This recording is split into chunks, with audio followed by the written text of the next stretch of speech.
Hello, Sagittarius. Welcome to Spicy Sunflower Tarot. Welcome to this week ahead reading.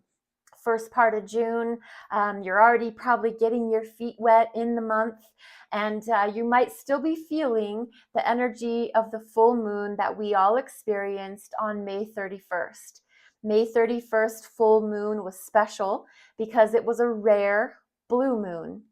It was our second full moon that we had in May, and it also happened to be in the sign of Sagittarius. And so the sun being in Gemini, that created this direct opposition. Sagittarius is this explorative, adventurous truth seeker, and Gemini is a communicative truth teller. Those could be opposite signs. That could be opposing energy. You could be experiencing some kind of opposing energy in your life. Just heads up. And the full moon is always an encouragement for us to release what no longer serves us. It's a culmination point so that it's time to release things that no longer serve. And it's also about truth and freedom. So you could be experiencing those themes or that theme in your life. The full moons are always pretty powerful and their energy tends to kind of linger. So you just could be noticing it as we are getting started in June. I have Priestess of Light here for you, Sagittarius. And I want to grab one of these just to highlight your reading. We've got Sacred Action, card number 17. This is all about decisive focus. That is really beautiful. Sacred action. So you're going to be able to decide for yourself what is sacred and what is sacred action. How do I take that? What does that mean to me?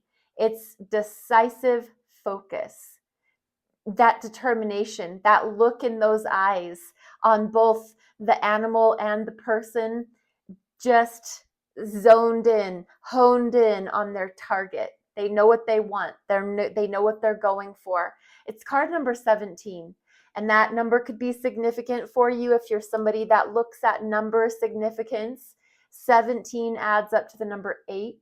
In numerology, 8 is about prosperity, abundance, and manifestation. So those themes could be significant for you as we start this week. This is When Women Had Wings. I'm going to give it one quick shuffle. We're going to jump right into your reading, Sag. And then the first card we're going to choose for you is, what do you need to know? What does Sagittarius need to know this week? For the sign of Sagittarius, what do you need to know? 6 of Cups. That's very tender, very precious, very loving. It's Scorpio, your sister sign, your cousin sign, or next door neighbor sign, I guess, rather.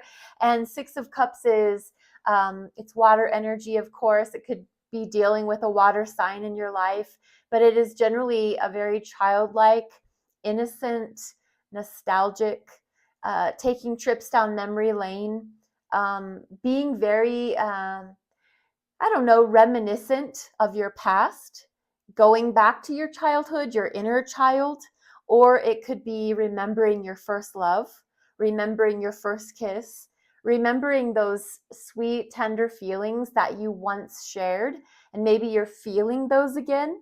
But what you need to know is that things can really be sweet and precious and tender. I know that, Sagittarius, you're such a vibrant, adventurous individual, and this is kind of be in the moment, feel the sweetness and the tenderness, and bake the pies, go through photo albums.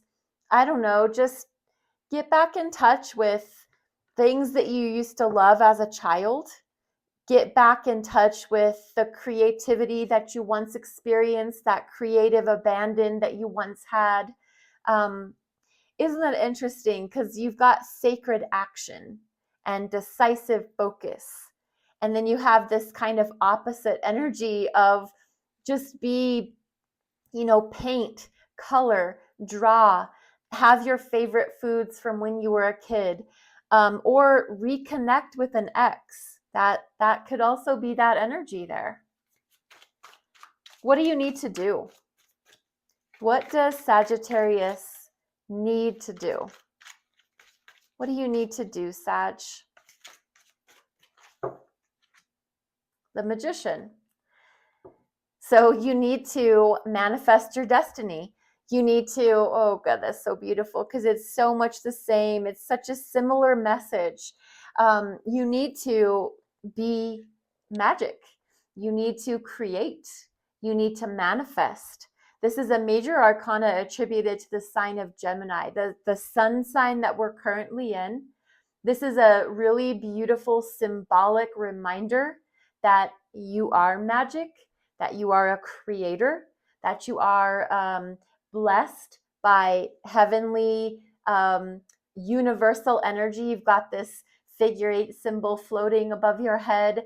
You have every tool available to you that you need to create. You've got your wand in your hand, your magic wand, your fire. You've got your cup, your chalice, your love, your emotions, your heart. You've got your sword, your truth, the way that you speak, the way that you conduct yourself, the way that you think and analyze the world.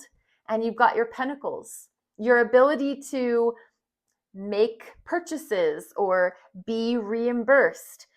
Everything is available to you.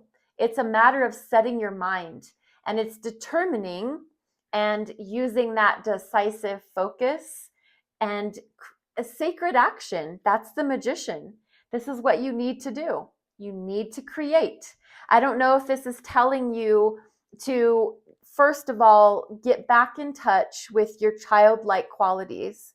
And then what you do is you take those childlike qualities and you create and you manifest and you create abundance in your world. And this is a tagline that goes along with this card is, as above, so below. As within, so without.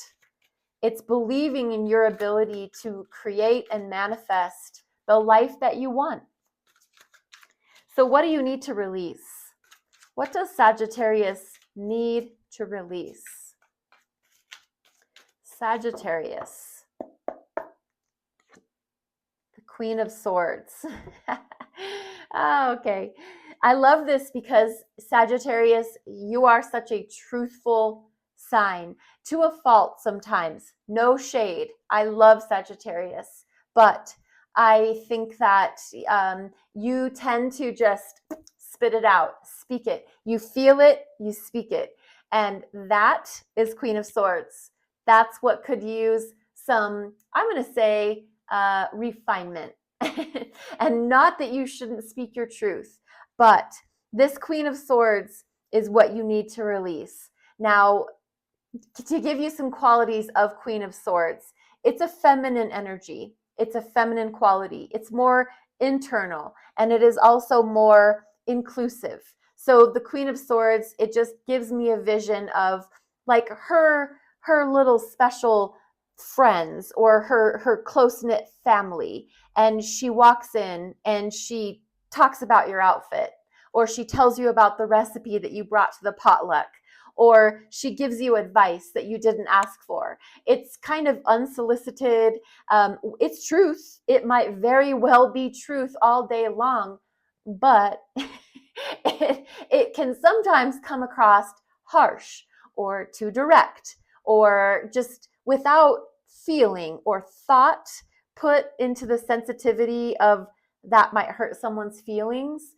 It's very like, yeah, I mean, that's great. It's a straight shooter, but it's lacking feelings and emotions. And so it could just use, I'm going to say, just a little refinement. This isn't showing up in what you need to release. I'm not saying throw the baby out with the bathwater, but I am saying that it's just calling for refining what you have to say in the groups that you're in. I guess know your audience, read the room, and determine if you're with people that if they know you and they know that you're coming from a good place, then by all means. But if you're going to be with people you don't quite know too well and you're going to just start saying what you think, they might not receive it all that well. And so that might need to be a release point.